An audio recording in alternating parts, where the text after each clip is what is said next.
Hello and welcome to the Pint Talks podcast, where two old friends chat about the world over a pint.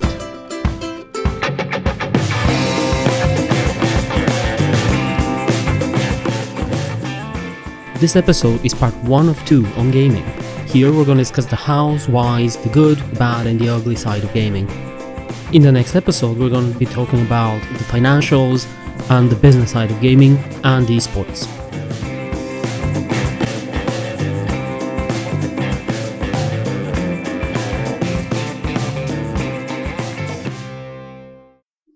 Hi everyone, and welcome to the Pint Talks podcast. I'm Ray. And I'm Dylan. And today we're going to talk about video games. It's a fun topic for us. Video games are something we kind of grew up with.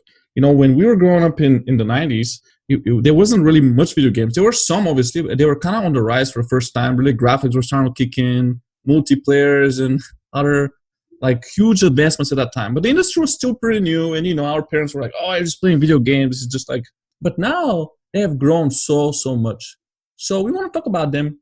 And to start us off, I guess, games seems to be very, very engaging for kids. So why is that? Why do you think games are such a big engagement, sort of a catalyst? Well, I think even beyond kids, I mean, they're engaging for pretty much anyone. 10-year-old can enjoy the same game that somebody who's in their 40s can also enjoy. And actually, I'll take you back a little bit. Do you remember the first time we actually played a computer game? I did, yeah. First time was we went to to an internet cafe and we turned on, I think it was StarCraft 1 just after it had come out. And it was a big hit. And we're like, oh, wow, so amazing. Yeah. And this was in the second grade or something like that. I don't know.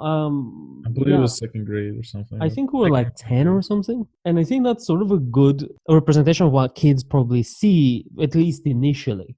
They see all of this really cool graphics and kind of very designs that are very different from what you'd know in real life. So when you talk about kids, I'm sure that may be part of it. Right. Well, so games have definitely been viewed, at least from the outside, as something that kids do. It's like a form of entertainment for children. I think as our generations grew older, it's kind of become now these kids are adults, and there's obviously new kids playing games too, but there's an actual full generation of people that are now in their 40s and their 50s that are still playing games that grew up with that. So games are much more, like you mentioned, mainstream right now. Well, I think one of those things is that kids tend to be always the early adapters of new technologies because they kind of get used to new things faster. The other thing is games, like every other medium, is always just stories, always just make-believe. It's just for kids, And early games probably did not have top-of-the-notch graphics or storytelling or, really deep storylines because A, the money wasn't there, and B, the technology wasn't there.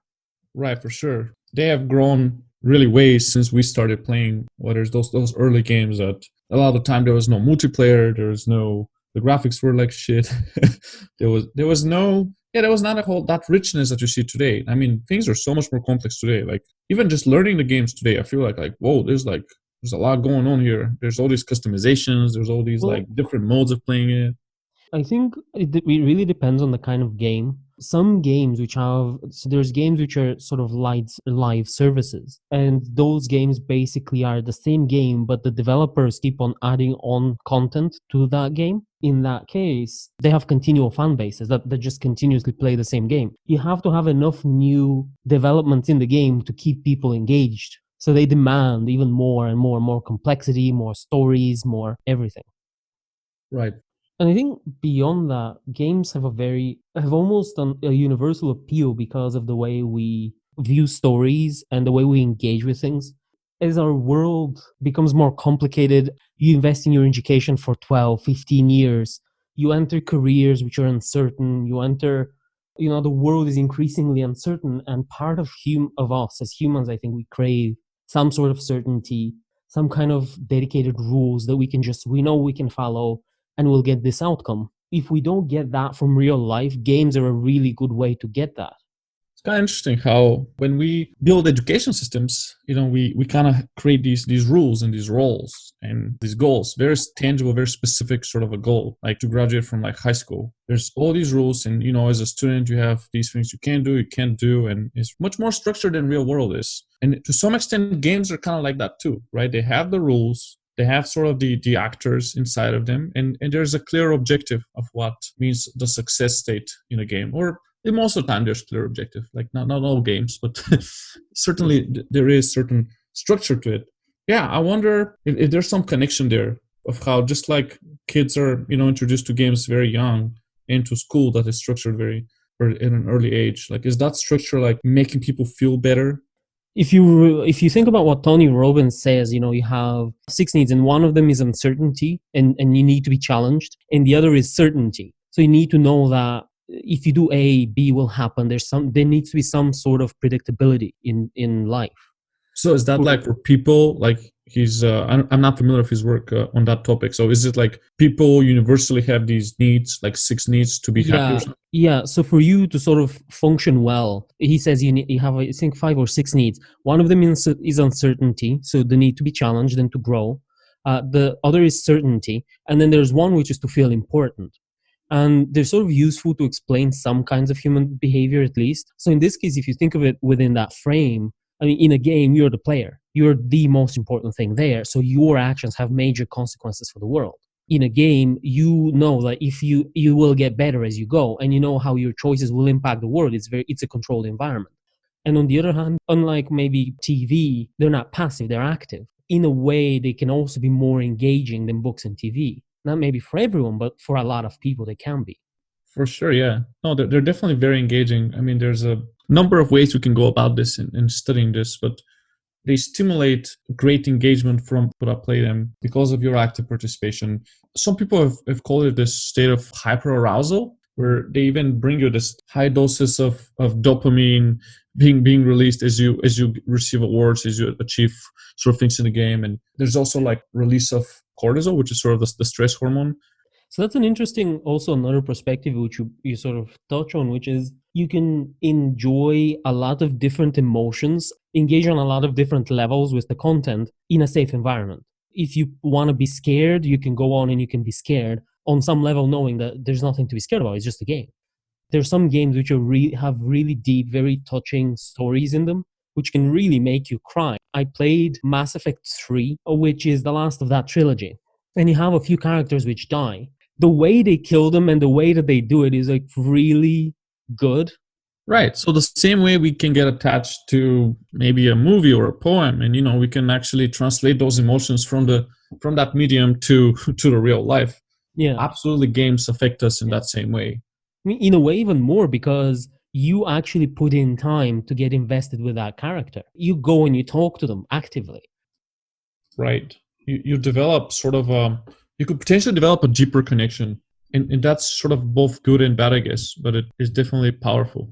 I still remember in Mass Effect 3, there's this professor who you recruit in the second game. You get to know him, you get to know his motivations, you get to follow his story a little bit, you get to learn what he's like. And in the third one, he comes back. In the second one, there's this song which he likes to, silly song which he likes to sing. And in the third one, he goes and he sacrifices himself for something very thematically linked to his story. And you've seen how he has changed his opinion on the topics that he was very engaged in. And he, like, as he gives his life away, he sings this little ditty to make himself feel better. And you're there just watching it, in a cinematic, in a very pretty, very stylized scene. Right.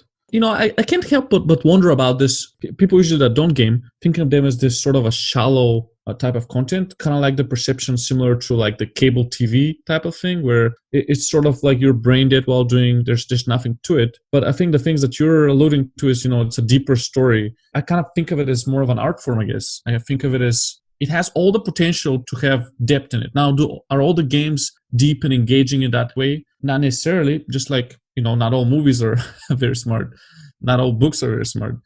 What you do with the medium matters. It's not just the medium itself would actually create the quality there. But games it seems like they have all the ingredients to be able to actually facilitate a deeper engagement and connection. There's so much depth in the best of games. It depends a lot on what you play. Games are possibly the broadest of entertainment. And you can have pixelated games like Space Invaders. Or you could have super graphic, super stylized, story-driven games where gameplay is actually almost secondary. We were recording this around Christmas, and my fiance is watching a lot of Christmas movies. So let me tell you this. Not all movies are very touching, okay? Oh, the Christmas movies. Christmas movies is one thing, but what about the Christmas songs? I'm already Yeah. sick of Christmas songs like 2 years ago. I think that's the point of Christmas songs. You like binge on them around Christmas and then you have the whole year to recover. Absolutely. So what would you say to somebody who says, "Oh, games are just for kids"? That was, yeah, that was sort of the early ideas, and some people that are outside of it, I would say it's completely wrong for sure. I'm not, I guess in full disclosure, a very passionate gamer. I used to be when I was younger. Now I do play some games when I find time, and I'm also working my day job as a user experience designer. Now I'm not a game designer per se. I've released a game in the past, but I just design digital products. And so there's certainly a lot of aspects to gaming that, as I think of them as a designer and not a game expert, I feel like they have a lot of indirect effects on people. So I think of them really as a quite an advanced product actually that people interact with. It's one of the things we talked about already. The level of engagement is really, really high. And for example, when I think of maybe the positive effects of games beyond just kind of like killing your time, like the sort of understanding might be, there's a lot to it. With this engagement, and I was reading in preparation for this podcast. I was reading some data on it to think about what are games actually scientifically proven to do. One of the authorities, I guess, on the subject, the American Psychological Association, at least in the US, they make recommendations about certain types of mediums and their effects on people and children and what's too much, what's too little. They talk about addictions and things like that. They have quite a few positive things to say about games in terms of what they can trigger. So they can strengthen a range of cognitive abilities like spatial navigation and reasoning and memory and things like that. So particularly like those shooter games Hmm. are pretty good at that. I was reading like a study, according to a study by the APA. They can also help with like developing problem solving skills, particularly those games that are more like strategic video games or role playing games. There's a lot to it, and I guess finally there's this sort of the more basic aspect where if you play a simple game, kind of like I don't know, Angry Birds or something that's just very easy to learn, just takes maybe one or two movements. They can improve moods. They can promote relaxation, reduce anxiety, and there's studies that they cite on that subject that sort of backs that data. So I would say there's quite a bit to games. I want to start with the last thing you actually talked about a little bit, which was that they relax you, because I actually can relate to that quite a bit. Sometimes I come back from work, I'm annoyed, I'm angry, or the opposite, I feel down, I feel, downtrodden or whatever. And I come back, and a lot of the time, a movie or just music it doesn't do the trick for me, because my mind still keeps on working on what has happened in the day. And if I turn on a game, because games also very, very much an engagement, like some games are more engaging than others. In some, you really need to pay attention. That kind of experience really acts as a reset, that my mind stops ruminating. It stops going back to the day and, oh, what happened? Oh, I could have done this, or I could have done that, or I could have said this. Like, no, that just stops. And my mind just goes and it engages with something completely different. It definitely improves mood. It definitely improves everything. If you think about some of the alternatives to games for that, they're not many. And there's alcohol, they're all destructive, whereas games are passive and, as you mentioned, even can be constructive in some cases. No, that's interesting.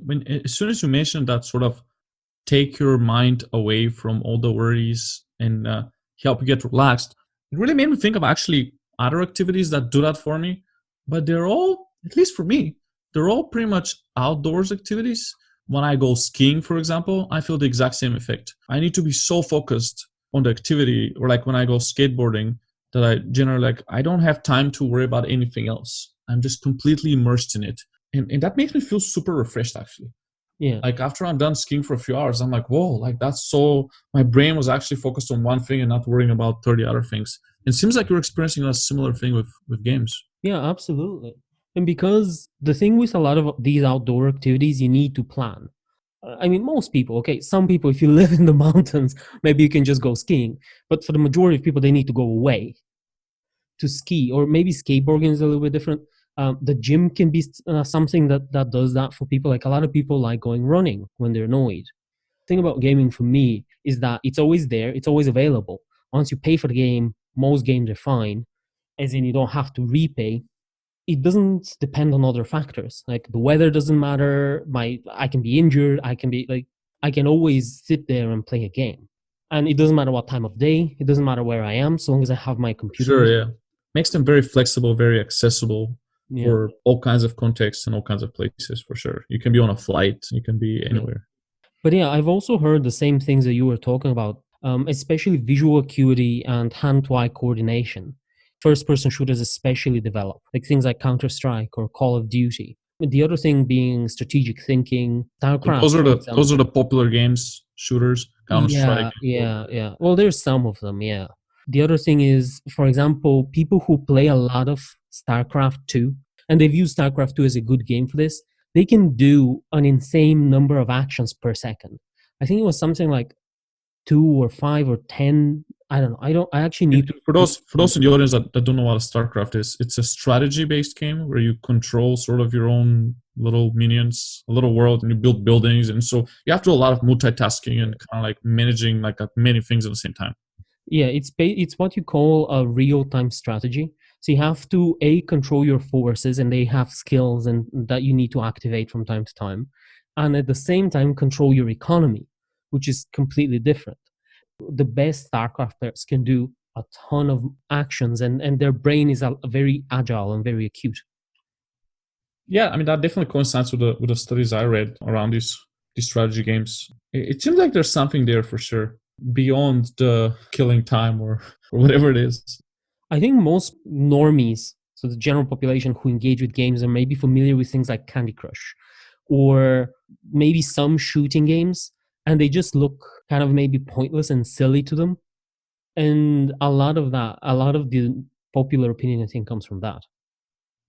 Right. Yeah. I mean, so there's definitely, yeah, that's one thing that's kind of strange about the medium is that there's such incredible variety of games that, it's almost like the term games doesn't even fit it anymore.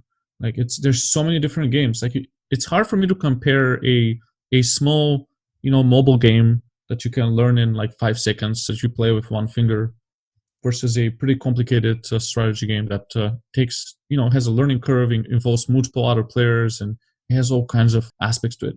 Yeah. There's some games which can be very, very deep.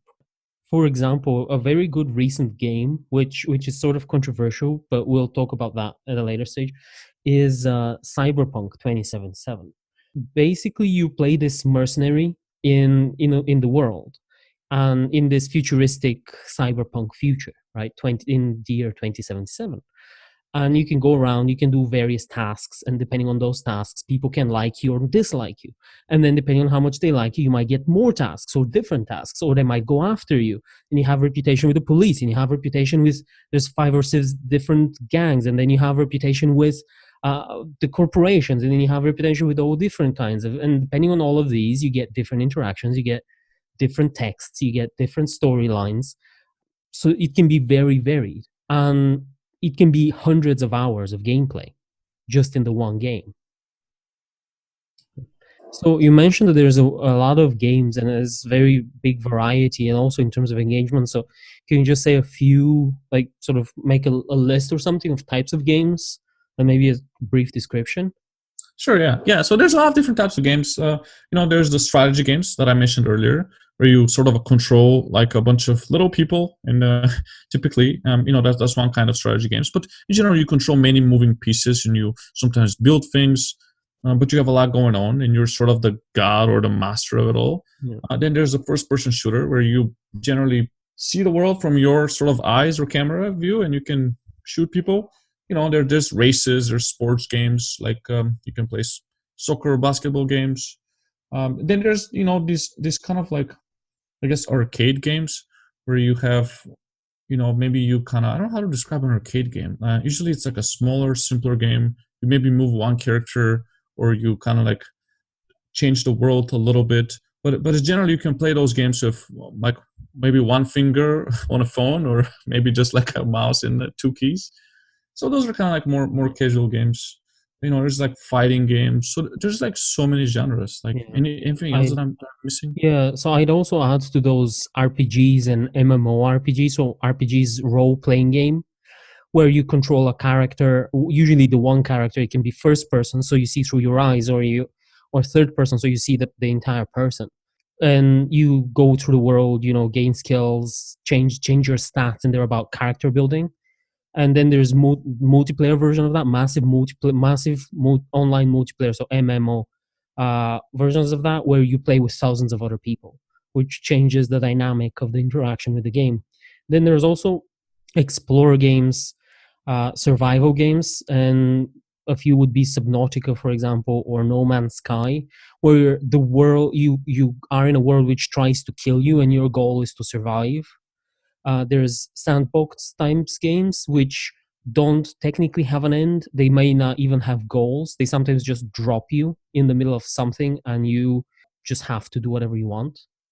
And there's building games which focus on or simulation games which you can build, let's say, an entire city, or you can build a house, or you're building a farm, like something like that. And there's also a lot of combinations, so there can be a building game with an RPG aspect, which is a simulation, and a sandbox. Sure, there's yeah. there, there's other types as well. We're just mentioning some of them. Yeah. There's a wide variety for sure. Yeah. One that that's sort of interesting that I play is called Stardew Valley, and I play it when I'm very stressed. It's simulation of a farm. So the story of the game is that you're a person who is in the rat race, and you kind of give up your life, and you move to your grandfather's farm, and you just run the farm, and you plant crops, and you craft different things, and you look after animals, and there's a little bit of a fighting. Like there's a mine with various very silly looking monsters in it, and it's a very interesting game. It can be quite relaxing. You can also get married and even Yeah, have kids. definitely a lot of different purposes, a lot of different goals. One thing that I was thinking about as I was preparing for this podcast is we listed a lot of positive effects of just playing a standard game, no matter what genre it is. So one thing that I kind of stumbled upon when I was preparing for this podcast was trying to use games sort of outside of their direct domain of playing games, taking elements from games and putting them into the design of other things like apps or educational tools, perhaps for learning. And I was kind of like thinking about this topic, and I saw there's a few ways that people have been trying to do that. One way is that they give high school students a game, and the game has some nuggets of useful information in it. Perhaps the story of the game has to do with maybe history or science, and they actually play rich graphics game that has that. So that's that's one way of doing it. I've also seen other people doing kind of like this gamification of things. I've seen it in education, and I've also seen it for other things like fitness apps, where let's say people students, maybe high school students, it could be any kind of students, it could be college for sure. They complete like an assignment and they get points for it, and maybe after they complete enough of them, they earn a badge, or they gain a level. So these are things that you typically see, these rewards mechanism, this growth mechanism in terms of levels, are things you see in games. But people have been trying to take those and try to develop better habits or to create motivation. Yeah, can I just jump in very briefly? I've also seen this as a self-improvement program, sort of using game elements as to self-improvement. Let's say that your goal is, let's say, to lose weight, and you can talk to people and recruit people and treat people like almost characters in a game. And every time you talk to a character, you gain certain points, and you can spend those points, etc. And it's all to do with trying to maybe make things a little bit easier for you in the same way. Right. Yeah. So it's all about like, yeah, making you more motivated, I guess. Trying to take that super engagement that people get out of games and putting it somewhere else by putting game elements. But one other thing I really want to talk about is something that is kind of like a different approach to those. And those have had some success, I would say mixed success. They haven't really, obviously revolutionized education.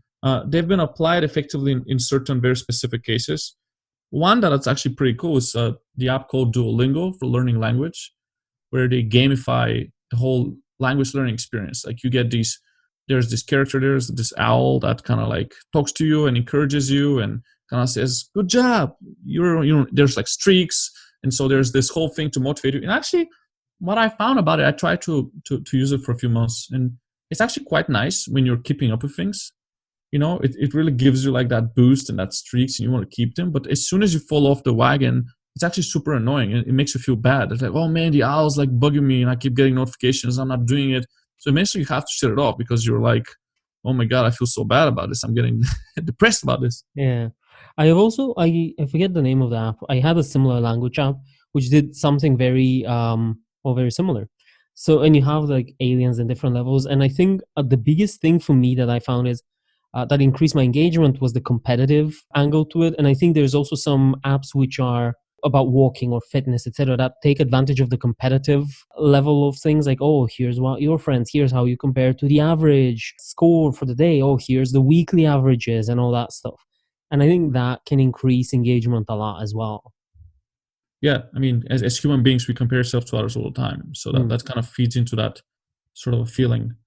So one other twist about it, or different take on it, in terms of taking game elements and applying them to something else, particularly education, is a tool I use as a graduate student in a class by a professor called Bear Fishman, and he does a lot of research in this area of gameful learning. And he built this tool called Gradecraft. And so I took his class. It was an education class, but I took it as a designer, and as a student, I was using this tool Gradecraft. And essentially what it does is it tries to take these more, I would say, deeper elements of games and try to apply them to education. One aspect of this is, and Barry and his team argue that part of what makes games great is that people have certain autonomy. They're sort of in charge of their own world. There's rules about the world, but they sort of make a lot of decisions. And when you think about the traditional Western education system, we're kind of told what to do, a lot of it. Like we might have some choice of which classes we take depending on which country you're living in and which educational level. Generally, the higher the educational level, like college and graduate school, you have more choices. And at the lower levels, like elementary, middle, like K through 12, sort of you get a lot less choices. So I was taken as a graduate student with. I think they're trying to apply it to college students as well, and potentially into even lower grades. But my experience was that Gradecraft and using this type of paradigm, it really encourages people to be in charge of what they're working on. So one way they do that is by providing you with more assignments than you need to get an A, or to get like the top grade, depending on which country you're in. But in the US, it's an A.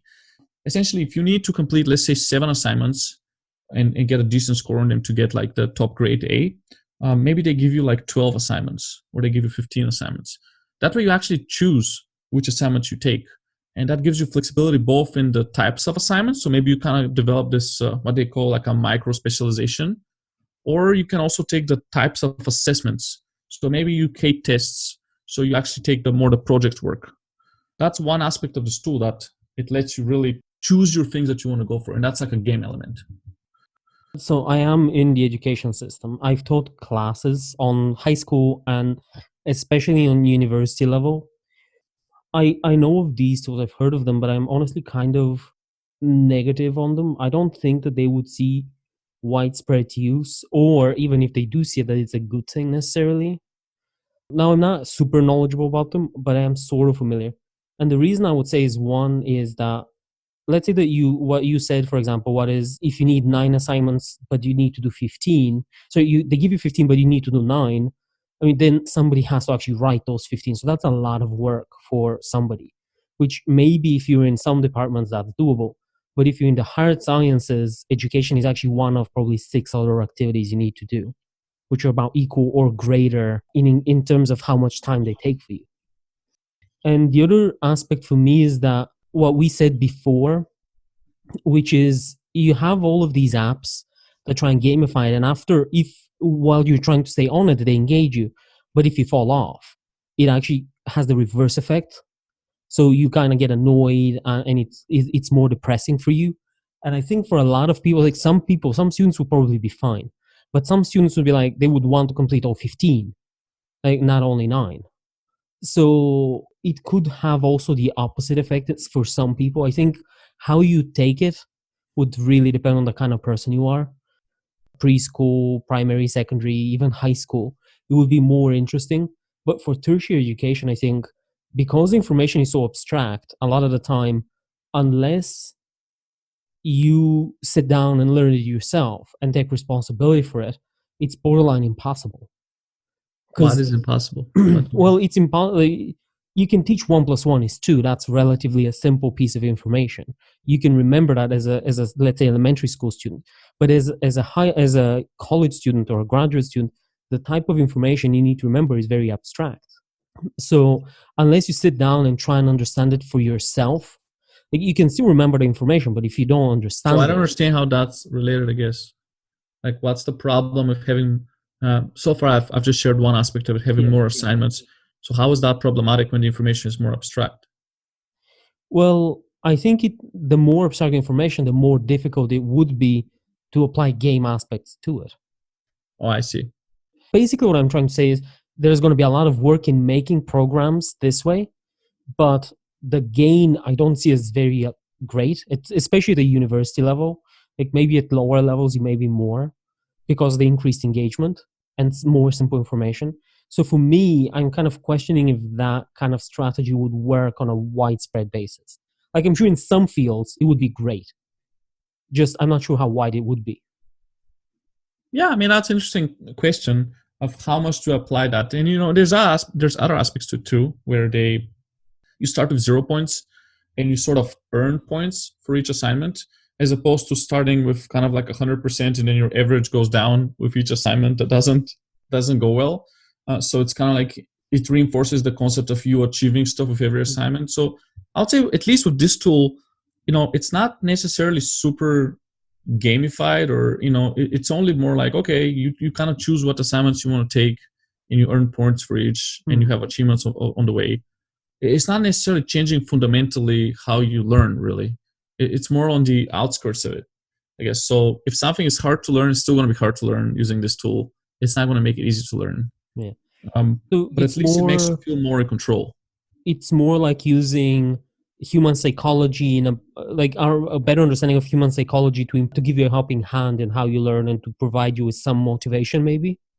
Right, that's kind of part of it. And like, to make education easier or better, there's so many other aspects to it, right? Like how you actually learn these concepts. And maybe, I don't know, there's all these kind of theories that I learned in that class, maybe relating the problems to real world applications and things like that, or Yeah. to something you can relate to. So that definitely doesn't solve those, but I thought it was an interesting tool that we used, and for sure it worked for me for that type of class. But I think it's a good point that you're bringing up, that it might not necessarily be applicable to other fields, other levels, and there's much work to be done probably to see a wider application of this.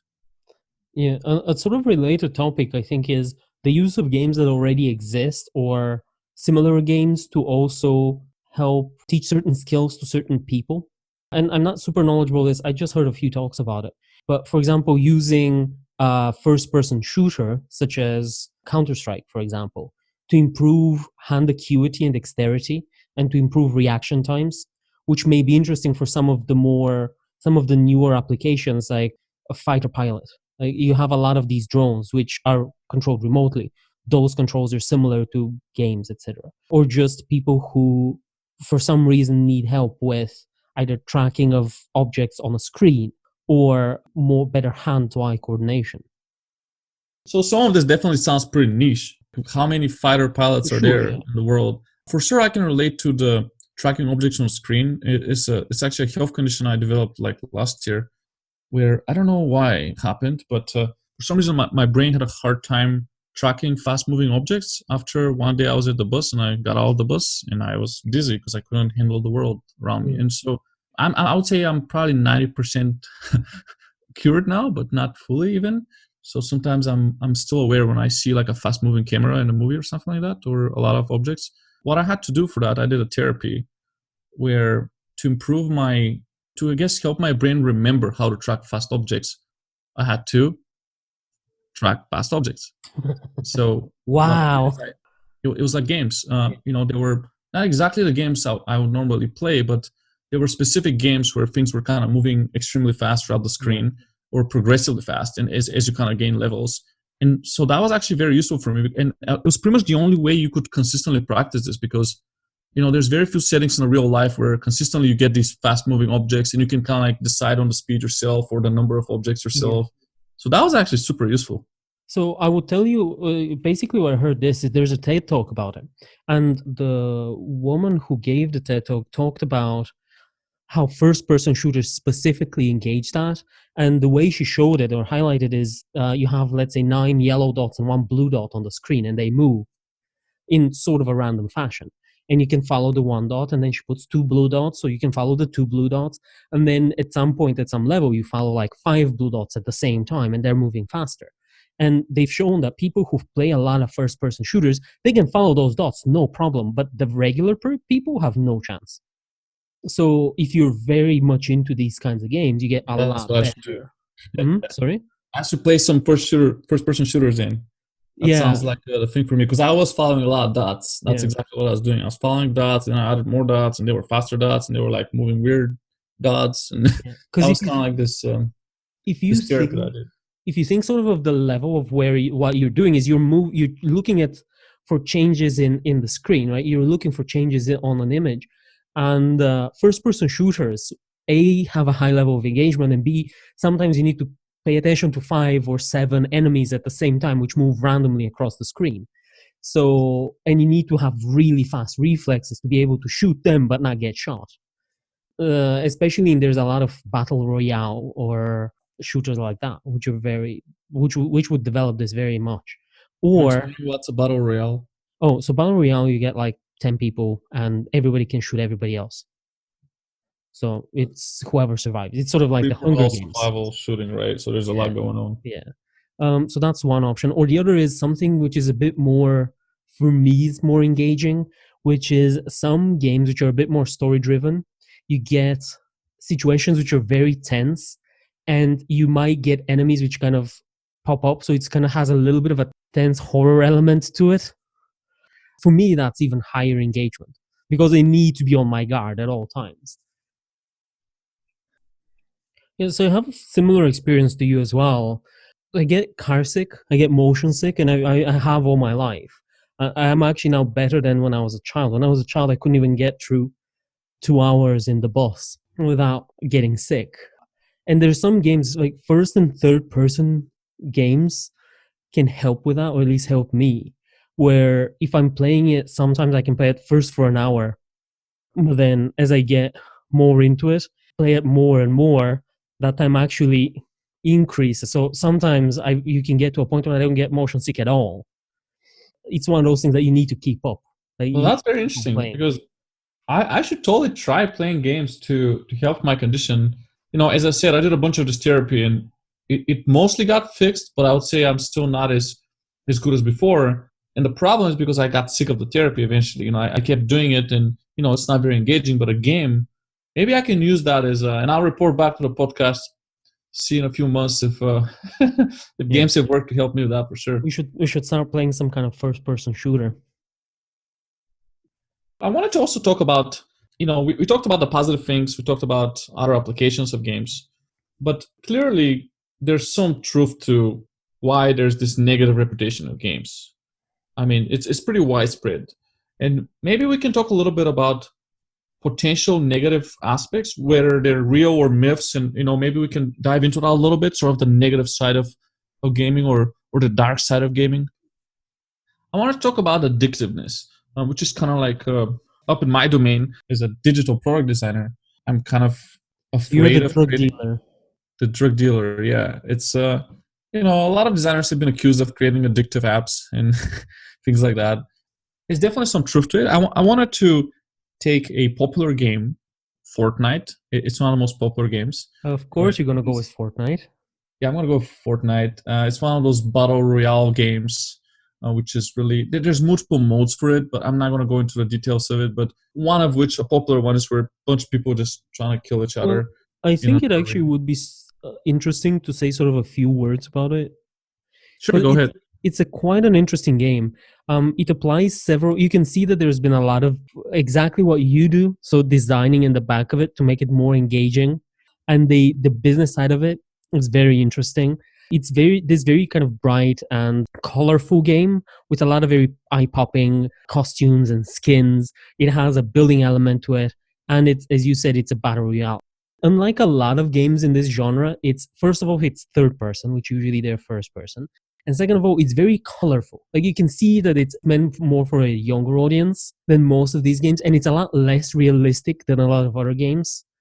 So by Um, third person, you mean you see a little character that you yeah, control? you see your character on screen, and a lot of them, like, let's say Call of Duty, is first person, which means you see through the eyes of your character.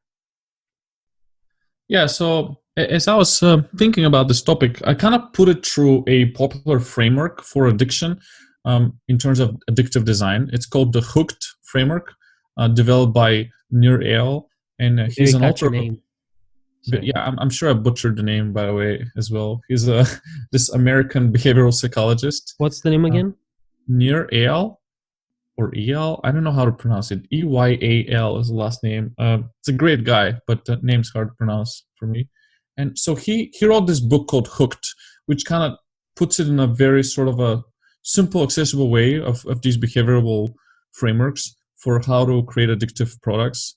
He actually had a good blog post on his blog by a professor from Universidad de Palermo, Patricio O'Gorman, and he talked about games and particularly Fortnite and applying the hooked framework to it and sort of studying how it actually is addictive or engaging. So certainly Fortnite has those elements of I wouldn't even call it addictive. I would call it a habit forming product. Whether that becomes an addiction or not is kind of like on a product by product basis. It could be with different people. It could become an addiction, which is sort of this negative habit, or it could be just Yeah. an engaging thing. Yeah, I'm going to walk you through this framework of how that works. So the first thing is always the trigger. A trigger can be an external trigger, which is typically maybe a notification from another player that asks you to come and join them and play, in the case of Fortnite. So external triggers are good starters. You see those in other things like YouTube, maybe sending you a notification about a Notification. video being available or something like that. What's more powerful is the internal trigger, which happens over time when you associate a feeling with a certain product or a certain thing you do with it. So you're bored and you play games. That's an internal trigger. The boredom is the trigger. As soon as you associate the game with boredom as something that remedies that or scratches that itch, then you have that internal trigger going off all the time. And those are super powerful. And Patricio argues that Fortnite definitely triggers that internal trigger in terms of seeking social connection or remedy for boredom. So as soon as the trigger happens, usually people start engaging with the product, in this case for Fortnite, and they take what's next step, which is the action. Action is essentially you accept the invitation to play the game and you start playing. You take the action to, like I just said, you that's the scratching of the itch or the remedy for the pain. So that's the second phase. You need to take that action. Now, when you take the action, in order for habit to start forming, you need to actually receive some sort of a reward. There's some psychological work that I think started with B.F. Skinner, which is around variable rewards. A variable reward is a reward that is not the same always. An example outside of gaming is when you scroll down in your feed on Facebook or on YouTube, you get different videos. You hate some of them, you love some of them, you don't know which ones you're going to get. So that variable, and in the case of Fortnite, you get this variability of gameplay. Like the worlds are different, the people in them are different. There's a ton of customization options, so you kind of get this variety every time you play. It's never sort of the exact same thing you get. And so getting this reward through your action is the next step in really forming a habit. And the final phase is the investment. And Fortnite does this really well, which is you invest something into making the product or the service better next time you're going to play. Customizing your character, making them do all kinds of dances and things like that, from things that I've heard about Fortnite. This is really the investment. And so having these four aspects of trigger, action, reward, investment, and Fortnite does all four of these quite well. Can you Actually, say those slower, please? sure, yeah. So trigger, like you get a notification or the feeling, you take the action to play, to you join the invitation, you get the reward, which is you actually get to play, you have fun. This is sort of the reward, but you get a different world, so it's in different things every time, so it's a variable reward. And finally, the investment, where you customize your character, you customize your world. Having those four things at play are the foundation of a habit forming product. That kind of explains why Fortnite is so engaging and has been so successful. They do pretty well all four of these things if you put them through one of these models. In this case, the hooked model, but there's many other models. If I can be clear about this, this is just one way of looking at Yeah. it. So you sort of touch on a very big discussion in the gaming community, which is happening at the moment, more on the gamers versus companies kind of level. And a lot of companies, and Electronic Arts, EA, is maybe the biggest one here, which they want to develop this kind of game. So not necessarily Fortnite, not necessarily Battle Royale, but a multiplayer, massive multiplayer online game where you can, one of the reasons is you can go and engage your friends. So it's sort of like social media where one person brings in two others, which bring two others, which bring two others, etc., etc. Like a big audience is pretty relatively easy to get. The other thing is that they're continual games where you can play the same game over years and decades. The game maybe changes the format a little bit, maybe releases new content, new guns, new skins, new this, new that. The other thing that people like in it is beyond the high engagement and beyond the retention of people. There's also, these games are very microtransaction friendly, and we're going to talk about monetization later. But there's also these, basically to say it is, these games you can get an audience relatively easily. That audience can keep itself engaged in a relatively low content pool, a few maps. Like Among Us is an example of this, and Among Us is a multiplayer game where you play with your friends, and it's a relatively simply drawn, low graphics game. It's sort of the video game equivalent of the game Wolf that people play, where there's one wolf and there's a bunch of people, or one killer or criminal or whatever version you're familiar with, and you need to find a killer before they kill everybody. You get a lot of your friends and you bring them in, and you get a very big audience very quickly, and then you can continually engage that audience by releasing a new map or a new gun or a new effect or a new dance, like you said, or new customization. Also, so novelty is definitely something that's existed for a long time, where people are attracted to novelty. It makes us feel good. That's why you see that in, I guess, fashion is probably a great example of that, where we see new stuff and we want to buy it. You know, you see it with the new gadgets, with the new, I don't know, colors of apps and things like that. Like, designers have been using that for a long time, just because, you know, there's research in the area that shows that people are attracted to novel things. Without getting too deep into this, there is a certain degree to it where if something is too novel or too different, it might seem like odd or out of place. But if it's just right, just novel enough, it can actually create great engagement and interest from people. Yeah. For example, another game that uses this very well is called Guild Wars. And Guild Wars is a massive multiplayer role playing game online. So you play a character, and you get access to the world. And it's also a live service. So it continuously releases new content. A lot of that content, you can buy new weapon skins. You can buy new skins of mounts.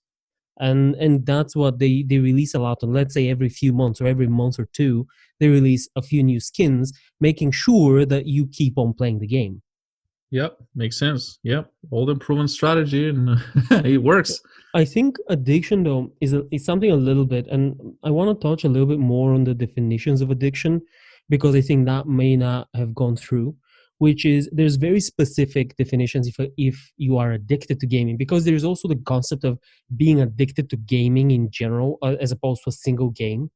And addiction is a normal thing which a lot of people struggle with. Some people are more susceptible to it than others. If you think that you can be addicted, or you may be addicted, or you may know somebody who is, there's a lot of information online or with different services that you can look up. But fundamentally and briefly, addiction also needs to have a destructive element to your life. So if you're addicted to games, addiction needs to interfere with your day-to-day life. You don't want to go to school, you want to play the game. You don't want to go to work, you want to play the game. You don't want to be with your spouse or significant other, or with other people, friends, whatever. You want to play the game. Like, that's at the point of addiction. And I've definitely seen that with Fortnite in some younger kids. When we visited people with, let's say, kids, I don't have kids, but we visited people with kids, and their kids, all they do is Fortnite. For the entire 2-3 hours we're there, that's all they did, Fortnite. Just from the way that it's discussed and talked about, just my impression is that that's what a lot of what they do, which can then, especially with younger kids, have more serious ramifications for them later in life, because they don't develop necessarily the social skills that they need for face-to-face interaction. It's a difficult topic for sure. You know, thinking about addiction, it can definitely be. We've all seen it. We've seen people play games where they they play too much games. They play too much of the same game. I've done it myself anecdotally. I've played games in the past when I was younger too much, where I wanted to do other things, but you know, there was definitely some form of maladdiction. When I was doing research for this podcast around addiction, particularly, you know, I was looking again at the American Psychiatric Association. The research that they have currently, or the position they have currently, is that there's no scientific consensus whether video game overuse becomes an addiction or if that's even possible. But they kind of leave the door open for changing your mind in the future. So they're not saying it does not, but all they're saying is there's not enough studies to actually conclude that. I think it's something we need to really be mindful of. It's something that it's not something we should overlook. I think, as especially as games are this virtual thing that can be played in so many places around the world. Like one game can spread like a virus almost. If I can say it in a more creepy way. Essentially, it could be super widespread, and I think it's a little frightening to me. To be honest, can I get addicted? Can my friends get addicted? Can my loved ones get addicted to a game? Certainly, the research is not conclusive yet, but that doesn't mean that it's not really possible. Another sort of aspect, though, that can be very dangerous is the gambling aspect of some games, and especially games that aimed at children. There's a difference between, let's say, poker online, which you engage with it and you know that it's meant to be a type of gambling, or blackjack online, or something like that, where it's obviously gambling. As an adult, can make a decision for yourself. But there are games which implement much more subtle methods, which are even disputed if it is gambling. There's not a lot of safeguards in relation to how they're implemented. There's not maybe a lot of age gating, and there's no limits on spending. You can end up with stories that happened last year in 2019, which were people spending who may not necessarily be in the best position to make financial decisions, spending a large amount of money on a single game in a very short amount of time, before anybody who is responsible for them even notices that the money's gone. So, but how is that? I guess gambling though. Where is the gambling aspect? Like when I think of gambling, I'm placing a bet on something that might or might not work out for me. Well, a lot of this has to do with what some in the gaming development community have called surprise mechanics or loot boxes. And those surprise mechanics is basically that you pay, let's say, $5 for a pack of virtual cards. Those cards can then be used in the game. And you don't know what you're getting. You might get something which is really valuable, you might get nothing. And a lot of the really valuable stuff have like 0.1, 0.2% to drop in every Right. So single here's pack. your bet. Yeah. So you have to buy over and over and over again. It's a little bit gray if this is gambling or not, because some games, for example, include the percentages in there. So at least you know what you're getting yourself into. But a lot of games don't. A lot of games rely on this mechanic as a core mechanic of the game. Like you get, let's say, players that you can then use that are better or worse through that mechanic. Some don't. The other thing is the big argument from the gaming industry is that you always get something. Like in typical gambling, you might be left with nothing. Whereas here, you always get something. It's just not what you wanted. That's very questionable, because if you get things that are useless to you, do you really get something? And they're virtual items. It's not like they have a monetary value outside of the game. So realistically, you get a bunch of pixels. I guess I'm not sure if it's gambling or not. It certainly feels like it has some aspects of it. It's hard for me to classify it, but it definitely has that element of what I talked about earlier, which is the variable reward. One of the four sort of traits of an addictive product or a habit-forming product, according to the Hook framework. Yeah, so I mean that's yet another great example of how game designers are using these shady tactics to actually create engagement or create addiction in some cases. There's definitely, it's a debate whether or not it is gambling or it isn't. And some governments have decided it is. Like Belgium has decided that a lot of the loot boxes are a form of gambling. And other governments are on the fence. Like the UK is starting to think about it, and other governments have not even looked into it. Either way, a lot of the development and the design of these games has to do with sort of enabling you. They're aimed at younger children. They make the whole payment process very easy. Like once your card is linked, it's linked, and you just have to press a button or two. There's no spending limits. There's nothing like that, and you can very much believe that that is purposeful. To sort of change gears, what are you drinking? Well, right now I'm drinking this weird thing for me. It's a hard kombucha, the Flying Embers. It's not bad. It's certainly not something you would serve in a pint. It's a can, 4.5% alcohol, so it's kind of a sissy to drink. It's not very hardcore, but it's hard kombucha. Everybody, it tastes pretty good actually. Grapefruit, I like grapefruit. It's not bad. I don't think I've had hard kombucha. I'm having a sour, which is called.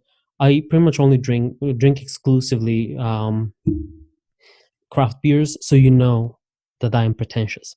Uh, Exclusively. All right, that sounded exclusively, impressive. Yeah. yeah, and I'm also, yeah, I'm very knowledgeable. I've been into it for like 2 years, so I'm basically an expert. Not like my kombucha. And what I'm drinking is it's called Party Jam Apricot, which is a type of sour beer with apricot, which is it's decent. It's not bad. I've had better sours, but it's sort of higher middle range of taste. It has a few very interesting notes. Literally never had an apricot flavored beer. They're a bit hit and miss. Some only have like smells. This one is not bad. It has a few layered flavors. It's definitely not bad. It's by a company called Hermit Trust. And before, actually, we didn't talk about drinks earlier, but I also had milk stout, which is actually pretty nice. It's from a company called Gunner's Daughter. Especially in the winter, I do like me some stouts. And this one is pretty flavorful. It's kind of very nice and smooth flavor. And it has supposedly peanut butter, which I couldn't really taste as much, but it definitely could taste like the coffee and the dark chocolate. So very rich, very nice head as well. That sounds like plentiful already. I mean, if you add peanut butter on top of it, it sounds like it's a Yeah, I whole think bouquet. dark chocolate and coffee are usually very hot, very strong taste, and peanut butter is a bit lost in there. So anyway, the last topic I wanted to talk about is sort of some of the myths about games. And honestly, the only reason I wanted to talk about that is because they drive me up the wall. A lot of the time that people usually they're discussed by people who don't play games or don't research games and are just know that video games exist and they're played by those kids over there. Mm. And that's basically it. And one is that violent video games makes you become violent, and the other is maybe that what you mentioned in the beginning, that they're video games are for kids and they rot your brain, which maybe I suppose we've talked about a lot about that, and that it's not does not is not necessarily true. What do you think? Do video games make you more violent? Absolutely. No, just kidding. Yeah. I did some research actually on violence because a lot of games are violent. There's so much killing and shooting in games. It's quite popular thing. So I was looking again into American Psychological Association and what their take is on violence in video games, and it seems like they're rather skeptical about it. There's a quote from the president, Sandra Schulman. She basically talks about attributing violence to video games is not scientifically sound and draws attention away from other factors such as history of violence, which we know from research is a major predictor of future violence. So that's basically their stance. That's what I was able to find on the website. Essentially, violence is complicated, and they don't really see the connection between really video games and causing violence, but rather history of violence is kind of like a key factor in predicting future violence. Yeah, just for sort of clarification, you cannot in science in general you cannot predict you cannot prove a negative. So what that means is I cannot prove that something is not connected. The best you can do is say, well, there is no evidence that it is connected. No evidence doesn't mean that it isn't, but it also doesn't mean it is. It's sort of the best you can do. Right. But yeah, that research actually very much aligns with what I know. Obviously, this is a peeve of mine. It really kind of peeves me, and I think it's a very easy answer that a lot of politicians and people in power go to when it comes to violence. It's like, oh, it's them video games. A lot of the research that I've read over the years is that there is either almost no link or that there is no link between violence and video games. And in fact, I've seen some which suggest it's the opposite. That video games, in a way, can serve as a way to express your emotion and to put your energy somewhere else, other than so not somewhere destructive, but somewhere that at least it's not destructive, somewhere Well, positive. that's me for sure. Yeah, I mean, I gotta say, when I come home pissed off from work, shooting a bunch of people in a video game doesn't feel that bad at all. I gotta say, yeah, no, yeah, definitely energy. absolutely, yeah. Especially these games that have very high engagement, I think can really reduce your stress response and redirect your energy. And it's something that we touched on before as well, yeah. Also, on a different level, if you consider human history and the fact that at the moment where it may not seem like it, but we're living in some of the most peaceful times in human history nowadays, now we have video games and before we didn't, I would argue that even historically there is very little evidence. Because we used to kill each other in prehistorical times. We used 1 in 4, so a quarter of humans used to die a violent death. I don't think we have video games now, and that's not the case at all. I don't see that argument for me personally. So, is there any other myths you want to talk about, like myths about video games? Yeah, so the other things I suppose we've all touched on, so we don't need to discuss them separately, which are, games are for kids or games are a waste of time and things like that. I mean, in terms of waste of time, I don't think that reading a fantasy book or watching like binge watching Game of Thrones brings a whole lot of value to our life. Like, I don't see that it's any more full of value than playing the game. Right. I guess it depends what you mean by wasting of time. If you're searching for a all day and all night productivity kind of a robotic future, then yes, it's not necessarily tied to your job performance directly, but entertainment is very important, and relaxation is very important, and blowing off steam is very important. So in that sense, I agree. I suppose a more lighthearted last topic would be, do you think books are of greater value in terms of compared to games, to video games specifically? Yeah, something I haven't thought about. Well, I would say it depends on greater value to what. I would say in terms of certain things like language development, I think books are great. You just reading in a language, whether it's your native language or your maybe second or third language, I think books are generally a great medium for that. So I would say if you're trying to develop language, books are absolutely much better. Are they overall better? I like that in the books, so you can actually, I would say they both kind of have these aspects where books are great because you kind of imagine the world as you want it yourself. And games are great because they present you with a new world that maybe you couldn't imagine or you wouldn't have imagined exactly like that. So I would say they're just very different in terms of how you interact with them. So my recommendation is to try them both. I think they both enrich you in certain ways and among other things as well. So have a rich life, have rich experiences, and then you'll probably be the most enriched. Rich person. You'll be rich, David. Or you'll be poor with all the money you've spent on all those books and all those games. I suppose if I were to conclude, I'd say you're right. And I hadn't quite thought about books for language development specifically, but yeah, they're very good. But for me in general, I think books, especially some of the fiction books, are on par with a lot of games in terms of storytelling, story complexity, but games can be more engaging for me.